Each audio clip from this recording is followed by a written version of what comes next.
Você já deve ter ouvido falar que muitas doenças do adulto são programadas e podem ser prevenidas desde a barriga da mãe, né? Por isso, a formação dos hábitos alimentares é tão importante. É na infância que eles começam e vão se refletir por toda a vida. Então, a gente resolveu dedicar essa reportagem a tirar suas dúvidas sobre o tema. Vamos ver? O que é que tem na papa do nenê? A Ana Paula nunca quis arriscar, então botava ela mesma a mão na massa. Foi assim com o Pedro, hoje com 8 anos, e também com a Manu, de 2. E cozinhando para os filhos, um dia ela teve uma ideia. Eu comecei a fazer e até que um dia, brincando, eu falei, eu vou vender isso. Da necessidade nasceu o negócio. Hoje a empresa de papinhas naturais atende a todas as fases da alimentação das crianças. São 15 sabores de cada fase, com preços a partir de R$ 7. Se a experiência de mãe conta... Eu sempre digo que se fosse uma outra pessoa, um homem, um empresário que fosse montar essa empresa, talvez ele não teria esse olhar de mãe, que eu falo que é a maior certificação, né? O olhar de mãe. A introdução alimentar é o nosso tema de hoje.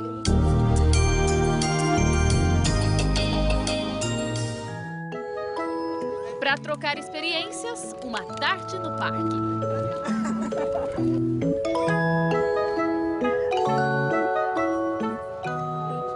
Jaqueline, Thaís, Luísa, Soiane, Iris, Graziela, Jessi e a nutricionista infantil Luciana Pasquale para responder às nossas dúvidas.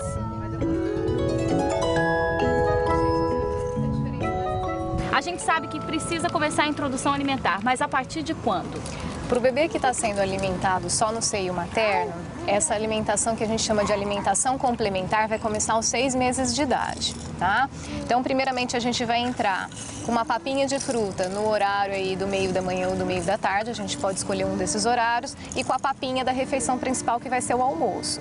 Eu queria saber qual é a quantidade ideal para a gente oferecer de papinhas para os bebês assim que começa a introdução, já que eles não consomem a mesma quantidade que a gente, né? Vamos pensar na papinha de fruta, que nós vamos oferecer das primeiras vezes de algumas colheradas, ela pode ser amassada ou raspadinha, até a fruta inteira. Alguns bebês vão comer meia fruta, outros vão comer uma fruta, nós vamos deixar eles fazerem essas escolhas no primeiro momento. A papa principal, que é a papa do almoço que nós vamos introduzir aos 6 meses, nós vamos começar em termos de 3 a 4 colherinhas de sopa, até chegar a 8 colheres de sopa, não ultrapassando essa quantidade. Eu gostaria de saber se quando começamos a introdução alimentar, podemos oferecer sucos para os bebês também. A orientação mais recente é que a gente use a própria fruta, que vai preservar mais ainda a questão de vitaminas, de minerais e de fibras, do que utilizar o suco. Referente aos temperos, podemos colocar todo tipo, exceto pimenta, claro, e o resto. O ideal é que nós usemos temperos naturais, então um pouquinho de alho, um pouquinho de cebola, uma salsinha, cebolinha, mas não para mascarar o real sabor dos alimentos, tá?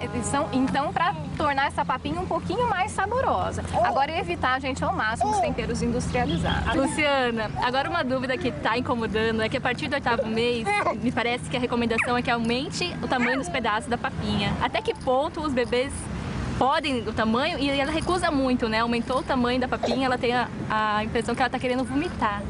O que a gente faz nesse caso? Então vamos começar do princípio, né? Aos 6 meses de idade, desde a primeira papinha, gente, não existe peneira, não existe batida no liquidificador. Essa papa ela já tem que ser amassada no garfo, desde a primeira papa. E a papa que vai ser composta por todos os nutrientes. Quando a criança ela vai crescendo, então a gente fala que por volta do 9º mês até os 12 meses, vai depender da quantidade de dentinho também que ela tiver, porque existem alguns bebês que já vão ter 2, 3 dentinhos nessa fase. Outros vão ter o primeiro dentinho a 1 ano de idade.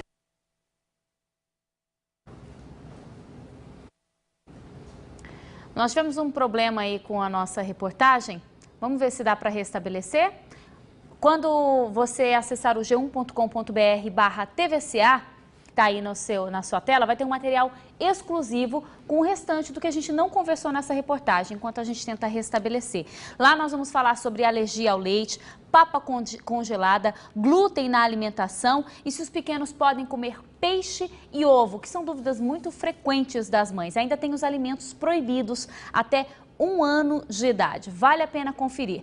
Lá também, se você tem dúvidas, ainda tem um manual da Sociedade Brasileira de Pediatria explicando tudo. Vamos tentar ver o restante? Vamos ver. A troca, essa mudança da consistência vai depender da quantidade de dentinhos da criança. Para não cansar os pequenos, olha aí a Tuane já fugindo, pausa para o mamá. Para trocar a fralda, para brincar um pouquinho. Aliás, você sabia que a nossa insistência em relação à comida também pode atrapalhar? O meu filho, ele não gosta de comer, ele só quer comer banana. Qual que é a frequência que eu ofereço um alimento para poder trocar, para ver se ele gosta de outro? Não é para insistir, enfiar a goela abaixo, nada disso, tem que ser um processo natural. E a gente tem que oferecer pelo menos umas 10 vezes o mesmo alimento, com formas diferentes de preparação, pica, massa, raspa, até a criança aceitar. A criança que não foi acostumada com um alimento muito doce, ela não vai ser uma criança que vai gostar muito de doce. A criança que não foi acostumada com muito sal na comida, ela vai preferir menos sal. Tudo é uma questão de formação de hábito alimentar.